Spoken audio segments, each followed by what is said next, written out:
গাছের পাতার উপরের রংটা দেখুন দুধে আলতা, অত্যন্ত সুন্দর। আর গাছটি যদি আমি উল্টে দিই তাহলে আপনি দেখলে অবাক হয়ে যাবেন, পুরো রেড, একদম অত্যন্ত সুন্দর একটি গাছ।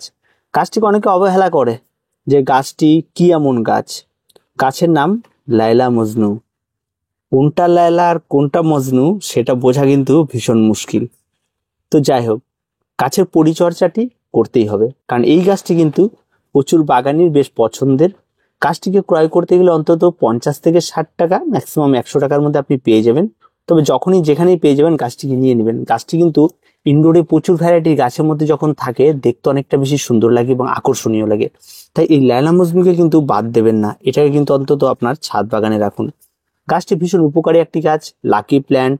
এবং গাছটিকে আপনার সবচেয়ে বড় ব্যাপার যেটা, এই গাছটিকে আপনি যত বেশি দেখবেন আপনার এর প্রেমে আপনি পড়ে যাবেন। গাছটি এতটাই আকর্ষণীয়। তো চলুন আজকে গাছের যারা লাগিয়ে ফেলেছেন তারা তো খুব ভালো করেছেন, যারা এখনো গাছটি লাগাননি তাড়াতাড়ি লাগিয়ে ফেলুন। আর তার জন্য যে মাটির মিশ্রণটি নেবেন একদম নর্মাল মাটির মিশ্রণ, তেমন কোনো কঠিন মাটির মিশ্রণের প্রয়োজন হয় না।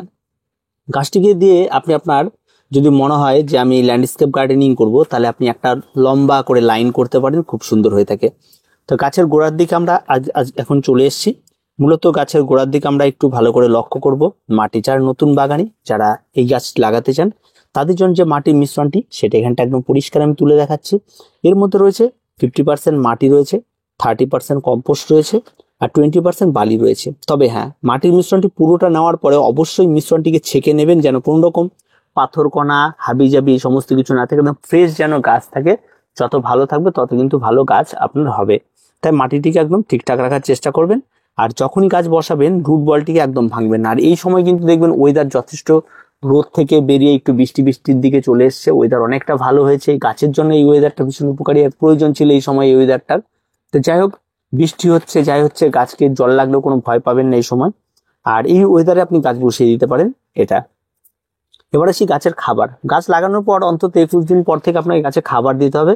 আমিও গাছে খাবার দেবো। আর যাদের পুরনো গাছ রয়েছে তারাও নিশ্চয়ই গাছে খাবার দেওয়ার কথা এখনো ভেবেই যাচ্ছেন যে কি খাবার দেব।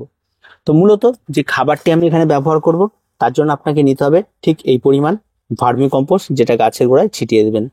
ঠিক এই পরিমাণ আপনারা নেবেন হাড়ের গুঁড়ো, যেটা পার্মানেন্ট একটা খাবার, সেটা গাছের গোড়ায় থাকবে। আর নিম খোলটা আমি সবসময় ব্যবহার করি, তাতে এতে তিতে ভাবটা থাকে, ফলে গাছের পোকামাকড় থেকে একটু রক্ষা করে মাটিটাকে।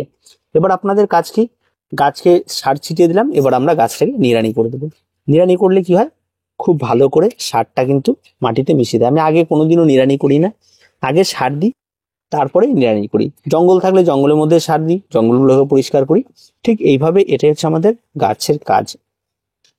যাদের পুরনো গাছ রয়েছে এই খাবারটি আপনার প্রতি মাসে একবার করে ব্যবহার করে যান, আর কিচ্ছু লাগবে না।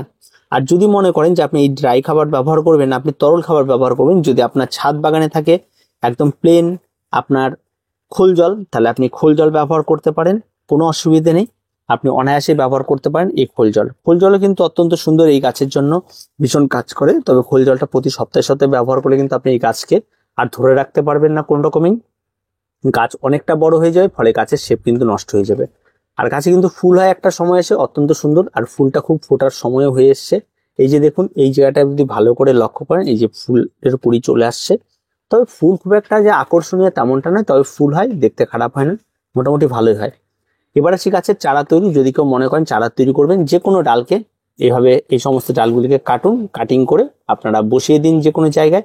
এই গাছের গোড়াতেই বসিয়ে দেবেন। আমি যেটা কাটিং এর কথা সবসময় বলি, যে এই যে কাটিং করাটা না খুব সহজ একটা বিষয়, অনেকেই কাটিং করতে চায় না।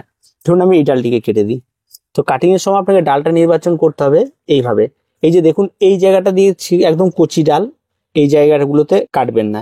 এই জায়গাগুলো দেখেন গাঁট আছে, এই গাঁটগুলোতে কাটবেন, এই গাঁটগুলো থেকে রুট বের হয়।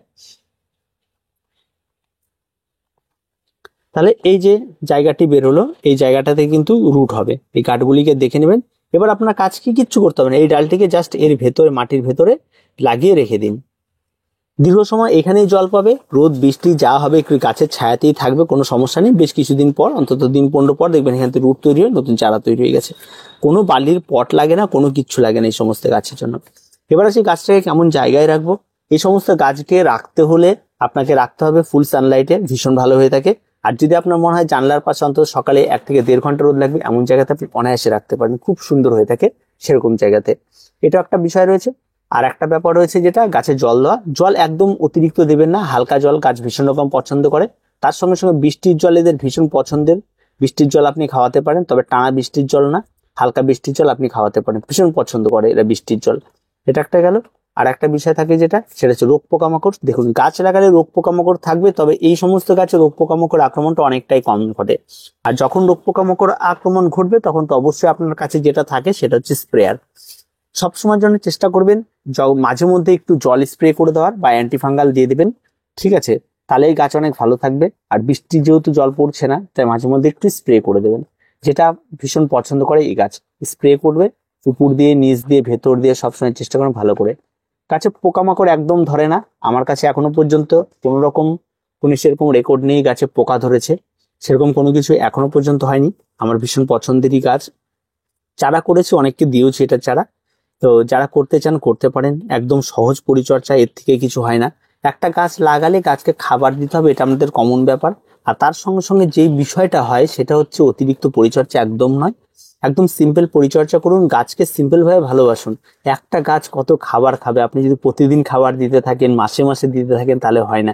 কিছু গাছ আছে, কোন কোন গাছে বেশি খাবার, কোন কোন গাছে কম খাবার, সেসব নিয়ে আমি একটা পরে আর একটা ডিটেলসে ভিডিও দেবো, যে গাছগুলিতে গাছ কেন মারা যায়, সেই সমস্ত বিষয়গুলি নিয়ে একটা আলোচনা হবে। তো আজকে পর্যন্ত, দেখা হচ্ছে পরবর্তী ভিডিওতে। প্রত্যেকে ভালো থাকবেন, প্রত্যেকে সুস্থ থাকবেন, আর চ্যানেলটিকে অবশ্যই সাবস্ক্রাইব করে রাখবেন। যদি কোনো সমস্যা হয়ে থাকে এই গাছ নিয়ে, অবশ্যই কমেন্ট বক্সে কমেন্ট করে অ্যান্সার পেয়ে যাবেন।